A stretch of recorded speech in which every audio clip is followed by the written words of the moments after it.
ਸਤਿ ਸ਼੍ਰੀ ਅਕਾਲ ਜੀ। ਮੈਂ ਲਵਪ੍ਰੀਤ ਕੌਰ ਹਾਜ਼ਰ ਹਾਂ ਜੀ ਕਮਲ ਸੁਮਲ ਦੁਆਰਾ ਲਿਖੀ ਗਈ ਕਹਾਣੀ ਲੈ ਕੇ। ਆਓ ਸ਼ੁਰੂ ਕਰਦੀ ਹਾਂ। ਮਨੁੱਖੀ ਜੀਵਨ ਵਿੱਚ ਅਸੀਂ ਵੱਖ-ਵੱਖ ਪੜਾਵਾਂ ਤੋਂ ਹੁੰਦੇ ਹੋਏ ਆਪਣੀ ਜ਼ਿੰਦਗੀ ਨੂੰ ਬਤੀਤ ਕਰਦੇ ਹਾਂ। ਜ਼ਿੰਮੇਵਾਰੀਆਂ ਮਨੁੱਖੀ ਜੀਵਨ ਦਾ ਹਿੱਸਾ ਬਣ ਕੇ ਨਾਲ ਚੱਲਦੀਆਂ ਹਨ। ਪਰਿਵਾਰ ਵਿੱਚ ਮਾਂ-ਬਾਪ ਦਾ ਅਹਿਮ ਰੋਲ ਹੁੰਦਾ ਹੈ।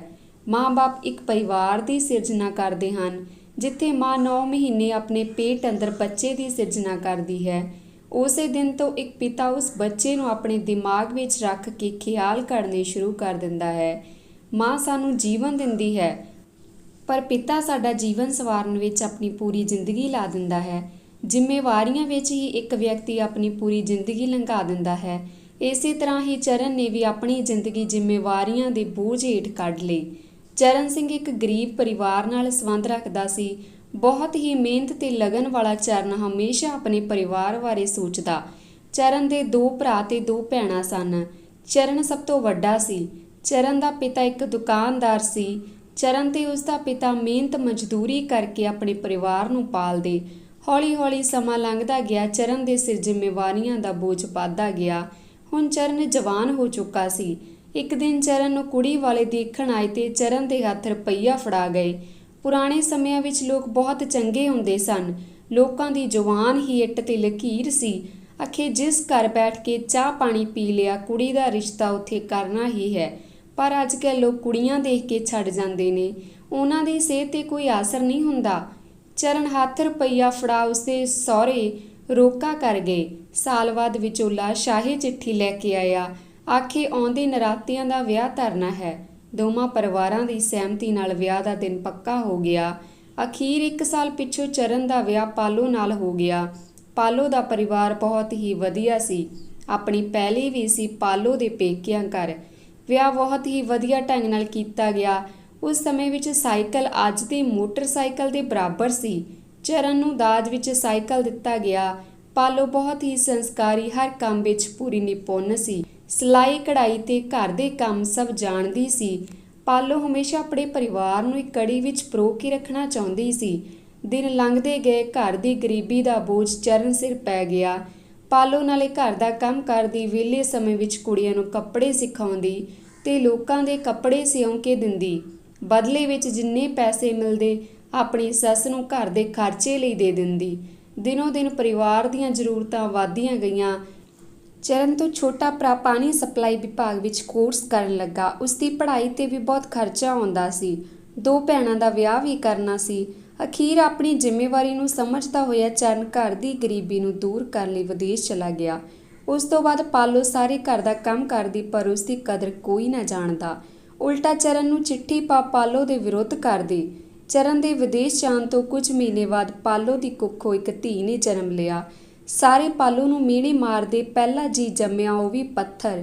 ਪਰਮੋ ਪਾਲੋ ਦੀ ਸੱਸ ਜੰਮ ਕੇ ਸੁੱਟ ਦਿੱਤੀ। ਕੁਲਸ਼ਨ ਨੇ ਧੀ, ਨਾ ਮੈਨੂੰ ਤਾਂ ਪੋਤਾ ਚਾਹੀਦਾ, ਤੂੰ ਪੱਥਰ ਜੰਮਿਆ ਤਾਂ ਰੱਖ ਚਾਹੇ ਸੁੱਟ, ਸਾਡੇ ਮੱਥੇ ਨਾ ਲੱਗੀ। ਪਾਲੋ ਨੂੰ ਦਿਨ ਰਾਤ ਤੰਗ ਕਰਦੀ। ਪਾਲੋ ਦੀ ਜ਼ਿੰਦਗੀ ਨਰਕ ਬਣੀ ਜਾਪਦੀ ਸੀ, ਪਰ ਪਾਲੋ ਆਪਣੀ ਧੀ ਨਾਲ ਮਨ ਪਰਚਾਵਾ ਕਰ ਲੈਂਦੀ।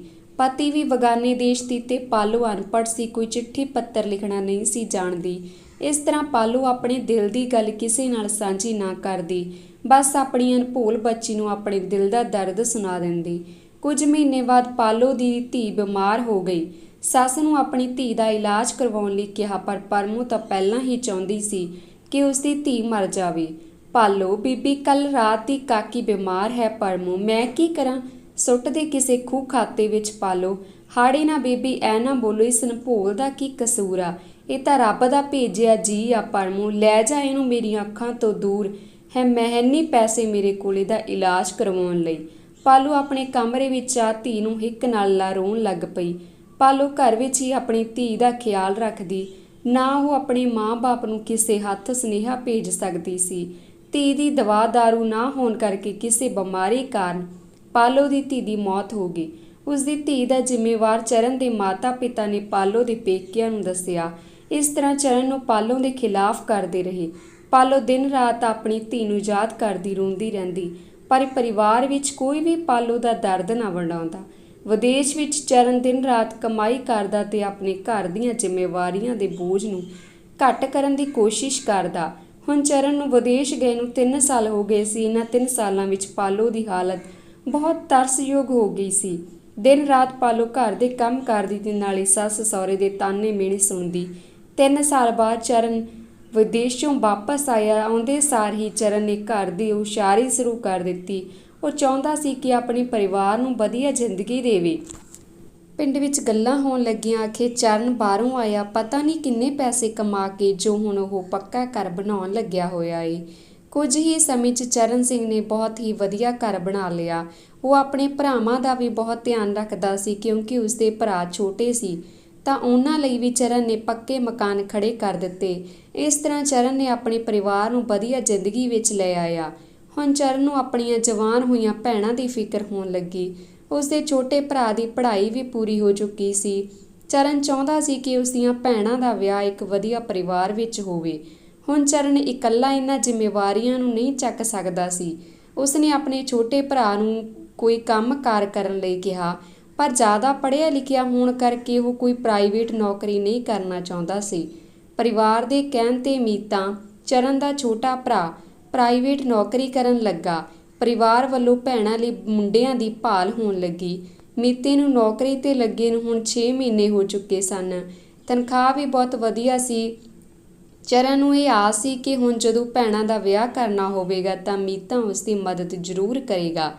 ਮੁੰਡੇ ਲੱਭਦੇ ਹੋਏ ਸਾਲ ਹੋ ਗਿਆ, ਕੋਈ ਚੰਗਾ ਘਰ ਪਰਿਵਾਰ ਨਹੀਂ ਸੀ ਮਿਲ ਰਿਹਾ। ਅਖੀਰ 1 ਸਾਲ ਪਿੱਛੋਂ ਸਿੰਧੀ ਤੇ ਅਮਰੋ ਚਰਨ ਦੀਆਂ ਭੈਣਾਂ ਲਈ ਇੱਕ ਹੀ ਪਰਿਵਾਰ ਦੇ 2 ਮੁੰਡੇ ਮਿਲ ਗਏ।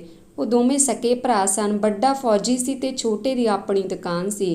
ਘਰ ਪਰਿਵਾਰ ਵਧੀਆ ਹੋਣ ਕਰਕੇ ਦੋਵਾਂ ਭੈਣਾਂ ਦਾ ਵਿਆਹ ਇੱਕ ਦਿਨ ਦਾ ਹੀ ਤੈਅ ਕਰ ਦਿੱਤਾ ਗਿਆ। ਘਰ ਵਿੱਚ ਇਕੱਠੇ 2 ਵਿਹਾਰ ਹੋਣ ਕਰਕੇ ਪੈਸੇ ਦੀ ਕਾਫੀ ਜ਼ਰੂਰਤ ਸੀ। ਵਿਆਹ ਦੀ ਸਾਰੀ ਜ਼ਿੰਮੇਵਾਰੀ ਚਰਨ ਸਿਰ ਸੀ। ਭੈਣਾਂ ਦੇ ਵਿਆਹ ਲਈ ਇੱਕ ਦਿਨ ਰਾਤ ਨੂੰ ਇਕੱਠੇ ਬੈਠ ਪੂਰੇ ਪਰਿਵਾਰ ਨੇ ਮਿਲ ਕੇ ਸਲਾਹ ਕੀਤੀ। ਚਰਨ ਦੇ ਪਿਤਾ ਵੱਲੋਂ ਹਿੱਸੇ ਲਗਾਉਣ ਦੀ ਗੱਲ ਕਹੀ ਗਈ, ਪਰ ਚਰਨ ਆਪਣੇ ਪਰਿਵਾਰ ਨੂੰ ਇਕਜੁੱਟ ਦੇਖਣਾ ਚਾਹੁੰਦਾ ਸੀ। ਗੁਰਬਚਨ ਚਰਨ ਦਾ ਪਿਤਾ, ਤੁਹਾਨੂੰ ਸਾਰਿਆਂ ਨੂੰ ਪਤਾ ਹੀ ਹੈ ਘਰ ਵਿੱਚ 2 ਵਿਹਾਰ ਇਕੱਠੇ ਨੇ। ਮੈਂ ਕਹਿੰਦਾ ਸਾਰੇ ਆਪਣਾ ਆਪਣਾ ਹਿੱਸਾ ਮੈਨੂੰ ਦਿਓ ਤਾਂ ਜੋ ਮੇਰੀਆਂ ਧੀਆਂ ਦਾ ਵਿਆਹ ਵਧੀਆ ਢੰਗ ਨਾਲ ਹੋ ਸਕੇ। ਗੁਰਬਚਨ ਦੀ ਗੱਲ ਸੁਣ ਕੇ ਸਾਰੇ ਘਰ ਦੇ ਚੁੱਪ ਸਨ ਤੇ ਚਰਨ ਦੇ ਦਿਮਾਗ ਵਿੱਚ ਇਹ ਗੱਲ ਚੱਲ ਰਹੀ ਸੀ ਕਿ ਜੋ ਹੁਣ ਤੱਕ ਮੈਂ ਕੰਮ ਕੀਤੇ ਉਸ ਵਿੱਚ ਕਿਸੇ ਨੇ ਹਿੱਸਾ ਕਿਉਂ ਨਹੀਂ ਪਾਇਆ। ਮਨ ਹੀ ਮਨ ਆਪਣੇ ਨਾਲ ਗੱਲਾਂ ਕਰਦਾ ਰਿਹਾ ਪਰ ਚੁੱਪ ਸੀ। ਚਰਨ, ਕੋਈ ਗੱਲ ਨਹੀਂ ਬਾਪੂ, ਭੈਣਾਂ ਦਾ ਵਿਆਹ ਹੈ, ਆਪੇ ਕਰਾਂਗੇ ਸਾਰਾ ਕੁਝ, ਚਰਨ ਨੇ ਬਾਪ ਨੂੰ ਦਿਲਾਸਾ ਦਿੰਦੇ ਹੋਏ ਕਿਹਾ। ਗੁਰਬਚਨ ਮੀਤੇ ਵੱਲ ਵੇਖ ਰਿਹਾ ਸੀ। ਉਸ ਵੱਲੋਂ ਕੋਈ ਵੀ ਜਵਾਬ ਨਾ ਆਇਆ। ਮੀਤਾ ਨੀਵੀਂ ਪਾ ਆਪਣੇ ਕੰਮ ਵਿੱਚ ਲੱਗ ਗਿਆ। ਗੁਰਬਚਨ ਨੇ ਫਿਰ ਪੁੱਛਿਆ, ਮੀਤੇ ਤੇਰੇ ਵੱਲੋਂ ਕੋਈ ਜਵਾਬ ਨਹੀਂ ਆਇਆ। ਮੀਤਾ, ਬਾਪੂ ਮੈਂ ਕੀ ਦੇਵਾਂ ਤੁਹਾਨੂੰ, ਮੇਰਾ ਤਾਂ ਆਪਣਾ ਹੀ ਮਸਾ ਸਰਦਾ ਏ। ਮੈਨੂੰ ਕੰਮਕਾਰ 'ਤੇ ਜਾਣਾ ਔਖਾ ਹੁੰਦਾ ਏ। ਮੈਂ ਸੋਚਣਾ ਸਕੂਟਰ ਲੈ ਲਵਾਂ, ਉਸ ਲਈ ਮੈਨੂੰ ਪੈਸੇ ਦੀ ਜ਼ਰੂਰਤ ਪੈਣੀ ਏ। ਮੀਤੇ ਨੇ ਪੈਸੇ ਦੇਣ ਤੋਂ ਜਵਾਬ ਦੇ ਦਿੱਤਾ, ਪਰ ਮੀਤੇ ਦੀ ਮਾਂ ਹਾਂ 'ਚ ਹਾਂ ਮਿਲਾਉਂਦੇ ਹੋਏ ਬੋਲੀ, ਆਹੋ ਇਸ ਜਵਾਕ ਕੋਲ ਕਿੱਥੋਂ ਆ ਪੈਸੇ, ਇਹਨੇ ਵੀ ਕੋਈ ਕੰਮਕਾਰ ਤੋਰਨਾ ਹੋਊ ਅੱਗੇ। ਚਰਨ ਆਪਣੀ ਮਾਂ ਪਰਮੋ ਦੇ ਮੂੰਹ ਵੱਲ ਵੇਖ ਰਿਹਾ ਸੀ। ਮੀਤੇ ਦੇ 4 ਅੱਖਰ ਪੜ੍ਹ ਜਾਣ 'ਤੇ ਮਾਂ ਵੀ ਉਸਦੀ ਬੋਲੀ ਹੀ ਬੋਲਣ ਲੱਗ ਪਈ। ਚਰਨ ਫਿਰ ਸੋਚਾਂ ਵਿੱਚ ਡੁੱਬ ਜਾਂਦਾ ਏ। ਉਸਦੇ ਕੀਤੇ ਕੰਮ ਕਿਸੇ ਨੂੰ ਵੀ ਯਾਦ ਨਹੀਂ ਸਨ। ਕੋਈ ਵੀ ਉਸਦੀ ਕਦਰ ਨਹੀਂ ਕਰਦਾ ਸੀ। ਸਭ ਮੀਤੇ ਦੇ ਗੁਣ ਗਾਉਂਦੇ ਸਨ। ਮੀਤਾ ਜੋ ਕਿ ਚਰਨ ਦੇ ਕਰਕੇ ਹੀ ਅੱਜ ਆਪਣੇ ਪੈਰਾਂ 'ਤੇ ਖੜਾ ਸੀ, ਉਸ ਨੂੰ ਵੀ ਸਾਹ ਨਹੀਂ ਸੀ ਆ ਰਿਹਾ ਆਪਣੀ ਤਰੱਕੀ ਦੇਖ ਕੇ। ਉਧਰ ਪਾਲੋ ਵੀ ਸਭ ਕੁਝ ਸੁਣ ਰਹੀ ਸੀ। ਚਰਨ ਆਪਣੀ ਜ਼ਿੰਮੇਵਾਰੀ ਤੋਂ ਪਿੱਛੇ ਨਹੀਂ ਸੀ ਹਟਣਾ ਚਾਹੁੰਦਾ। ਉਸਨੇ ਸਾਰੀਆਂ ਸੋਚਾਂ ਨੂੰ ਪਿੱਛੇ ਛੱਡ ਬਾਪੂ ਨਾਲ ਖੜਨ ਦਾ ਫੈਸਲਾ ਕੀਤਾ। ਚਰਨ ਵਿਆਹ ਦਾ ਸਾਰਾ ਸਮਾਨ ਲੈ ਆਇਆ। ਗੱਲ ਰੁਕ ਗਈ ਸੋਨੇ 'ਤੇ ਆ ਕੇ। ਆਖੇ ਪ੍ਰਾਹੁਣੇ ਨੂੰ ਸੱਸ ਨੂੰ ਤੇ ਸਹੁਰੇ ਨੂੰ ਟੂਮਾਂ ਚਾਹੀਦੀਆਂ ਨੇ। ਚਰਨ ਕੋਲ ਹੋਰ ਪੈਸੇ ਨਹੀਂ ਸਨ ਖਰਚੇ ਲਈ, ਪਰ ਫਿਰ ਵੀ ਉਹ ਖੱਬਾ ਸੱਜਾ ਕਰ ਸਭ ਕਰੀ ਜਾ ਰਿਹਾ ਸੀ। ਮੀਤੇ ਨੂੰ ਬਿਲਕੁਲ ਵੀ ਫਿਕਰ ਨਹੀਂ ਸੀ। ਪਰਮੋ ਨੇ ਮਿਹੜਾ ਮਾਰਿਆ, ਮੇਰੀਆਂ ਧੀਆਂ ਲਈ ਨਹੀਂ ਸਰਨਾ ਚਰਨ ਤੋਂ ਕੁਝ, ਇਹ ਤਾਂ ਹੁਣ ਤੀਵੀਂ ਪਿੱਛੇ ਲੱਗਿਆ ਏ। ਵਗਾਨੀਆਂ ਆ ਕੇ ਕਰ ਲੈਂਦੀਆਂ ਨੇ ਕਬਜ਼ੇ ਮਾਵਾਂ ਦੇ ਪੁੱਤਾਂ 'ਤੇ। ਇਸ ਤਰ੍ਹਾਂ ਬੋਲਦੀ ਪਰਮੋ ਘਰ ਵਿੱਚ ਕਲੇਸ਼ ਪਾ ਕੇ ਬੈਠ ਗਈ। ਚਰਨ ਤੇ ਪਰਮੋ ਸਭ ਕੁਝ ਸੁਣ ਤੇ ਦੇਖਦੇ ਰਹੇ ਸੀ, ਪਰ ਫਿਰ ਵੀ ਚੁੱਪ ਸੀ। ਅਖੀਰ ਚਰਨ ਅੱਗੇ ਵਧਿਆ, ਮਾਂ ਤੂੰ ਕਿਉਂ ਫਿਕਰ ਕਰਦੀ ਏਂ, ਕਰਦਾ ਮੈਂ ਕੋਈ ਹੀਲਾ, ਇਹ ਕਹਿ ਚਰਨ ਬਾਹਰ ਨੂੰ ਚਲਾ ਗਿਆ। ਚਰਨ ਨੇ ਬਹੁਤ ਜ਼ਿਮੀਂਦਾਰਾਂ ਦੀਆਂ ਮਿੰਨਤਾਂ ਕੀਤੀਆਂ, ਪਰ ਕਿਸੇ ਨੇ ਵੀ ਵਿਆਜੂ ਪੈਸੇ ਦੇਣ ਦੀ ਹਾਮੀ ਨਾ ਭਰੀ। ਅੱਧੀ ਰਾਤ ਨੂੰ ਜਦ ਚਰਨ ਘਰ ਆਇਆ, ਸਭ ਘੂਕ ਸੁੱਤੇ ਪਏ ਸਨ। ਪਾਲੋ ਚਰਨ ਦੇ ਇੰਤਜ਼ਾਰ ਵਿੱਚ ਬੈਠੀ ਸੀ। ਚਰਨ ਨੂੰ ਥੱਕਿਆ ਟੁੱਟਿਆ ਦੇਖ ਪਾਲੋ ਨੂੰ ਉਸਦੀ ਬਹੁਤ ਫਿਕਰ ਹੋਈ। ਪਾਲੋ ਰੋਟੀ ਲੈ ਕੇ ਆਈ ਪਰ ਚਰਨ ਨੇ ਖਾਣ ਤੋਂ ਮਨਾ ਕਰ ਦਿੱਤਾ। ਪਾਲੋ ਨੇ ਰੋਟੀ ਦਾ ਥਾਲ ਪਾਸੇ ਕਰ ਚਰਨ ਨੂੰ ਦਿਲਾਸਾ ਦਿੰਦੇ ਹੋਏ ਕਿਹਾ, ਤੁਸੀਂ ਫਿਕਰ ਨਾ ਕਰੋ, ਰੱਬ ਆਪੇ ਕੋਈ ਨਾ ਕੋਈ ਰਾਸਤਾ ਦਿਖਾ ਦੇਵੇਗਾ। ਹੋਵੇ ਨਾ ਤਾਂ ਮੈਂ ਪਿੰਡ ਬਾਪੂ ਨਾਲ ਗੱਲ ਕਰਾਂ। ਚਰਨ ਨੇ ਪਾਲੋ ਨੂੰ ਕਿਹਾ, ਨਹੀਂ ਪਾਲੋ, ਉਹ ਕਿੰਨਾ ਕੁ ਚਿਰ ਆਪਣੀ ਮਦਦ ਕਰਦੇ ਰਹਿਣਗੇ। ਉਹਨਾਂ ਨੇ ਆਪਣੀ ਧੀ ਦਿੱਤੀ, ਇਹ ਕੋਈ ਖਜ਼ਾਨਾ ਨਹੀਂ ਜੋ ਜਦੋਂ ਜੀ ਕੀਤਾ ਪੁੱਟ ਲਿਆ। ਪਾਲੋ ਨੂੰ ਡਰ ਸੀ ਕਿਧਰੇ ਚਰਨ ਫਿਕਰ ਦਾ ਮਾਰਿਆ ਕੋਈ ਗਲਤ ਕਦਮ ਨਾ ਚੁੱਕ ਲਵੇ। ਸਾਰੀ ਰਾਤ ਚਰਨ ਨੂੰ ਦਿਲਾਸੇ ਦਿੰਦੇ ਹੋਏ, ਕੋਈ ਗੱਲ ਨਹੀਂ, ਤੁਸੀਂ ਫਿਕਰ ਨਾ ਕਰੋ, ਜਿੱਥੇ ਭੈਣਾਂ ਨੂੰ ਇੰਨਾ ਕੁਝ ਜੁੜ ਗਿਆ ਟੂਮਾਂ ਵੀ ਬਣ ਜਾਣਗੀਆਂ, ਬਸ ਤੁਸੀਂ ਬਹੁਤਾ ਨਾ ਸੋਚੋ। ਇਹ ਕਹਿ ਪਾਲੋ ਚਰਨ ਦੇ ਸਿਰ ਦੀ ਮਾਲਿਸ਼ ਕਰਨ ਲੱਗ ਪਈ। ਸਵੇਰ ਹੋਈ ਤਾਂ ਪਰਮੋ ਦੇ ਡਰਾਮੇ ਫਿਰ ਸ਼ੁਰੂ ਹੋ ਗਏ। ਆਖੇ ਇਹਨਾਂ ਨੇ ਕੀ ਕਰਨਾ, ਖਾ ਲਿਆ ਪੀ ਲਿਆ ਸੌਂ ਜਾਂਦੇ ਨੇ। ਚਰਨ ਅੱਗੇ ਵਧਿਆ, ਮਾਂ ਤੂੰ ਕਿਉਂ ਰੋਜ਼ ਦਾ ਝੰਜੂ ਪਾ ਕੇ ਬਹਿ ਜਾਂਦੀ ਏ? ਮੈਂ ਕਰਦਾ ਤਾਂ ਫਿਰਦਾ ਕੋਈ ਹੀਲਾ। ਬਸ ਪਰਮੋ ਨੂੰ ਤਾਂ ਪਾਲੋ ਜ਼ਹਿਰ ਜਾਪਦੀ ਸੀ ਚਰਨ ਤੇ ਜਾਣ ਪਿੱਛੋਂ। ਪਾਲਾਂ ਨੂੰ ਤਾਣੇ ਮਿਹਣੇ ਦਿੰਦੀ, ਭਰਦੇ ਬੱਬਰ ਪੇਕਿਆਂ ਦਾ, ਪਤਾ ਨਹੀਂ ਕੀ ਕੁਝ ਢੋਆ ਢਵਾਈ ਬਾਕੀ ਏ। ਮੇਰੇ ਪੁੱਤ ਦੀ ਕਮਾਈ ਪਤਾ ਨਹੀਂ ਕਿੱਥੇ ਖੂੰਜੇ ਲਾ ਦਿੱਤੀ 4 ਦਿਨਾਂ ਵਿੱਚ। ਨਾਗਣੀ ਏ, ਢਿੱਡ ਭਰ ਕੇ ਵੈਰ ਲੈਂਦੀ ਏ। ਪਾਲੋ ਪਰਮੋ ਦੀਆਂ ਸਾਰੀਆਂ ਗੱਲਾਂ ਸੁਣਦੀ ਪਰ ਕਦੇ ਵੀ ਪਲਟ ਕੇ ਜਵਾਬ ਨਾ ਦਿੰਦੀ। ਆਸ ਗੁਆਂਢ ਦੀਆਂ ਜਨਾਨੀਆਂ ਕੋਲ ਵੀ ਪਰਮੋ ਪਾਲੋ ਖਿਲਾਫ ਝੂਠੀਆਂ ਤੌਹਮਤਾਂ ਲਗਾਉਂਦੀ ਰਹਿੰਦੀ।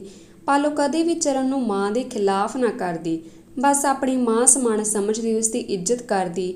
ਦਿਨ ਰਾਤ ਪਾਲੋ ਚਰਨ ਦੀ ਫਿਕਰ ਵਿੱਚ ਸੋਚਦੀ ਰਹਿੰਦੀ, ਕਿਵੇਂ ਤੇ ਕਿੱਥੋਂ ਕਰੂੰ ਟੂਮਾਂ ਦਾ ਹੱਲ। ਇਹ ਸਵਾਲ ਜਵਾਬ ਆਪਣੇ ਮਨ ਨਾਲ ਕਰਦੀ ਰਹਿੰਦੀ। ਅਗਲੀ ਸਵੇਰ ਪਰਮੋ ਤੇ ਗੁਰਬਚਨ ਦੋਵੇਂ ਉੱਚੀ ਉੱਚੀ ਰੌਲਾ ਪਾ ਰਹੇ ਸੀ ਪਰ ਚਰਨ ਉੱਠਿਆ ਨਾ।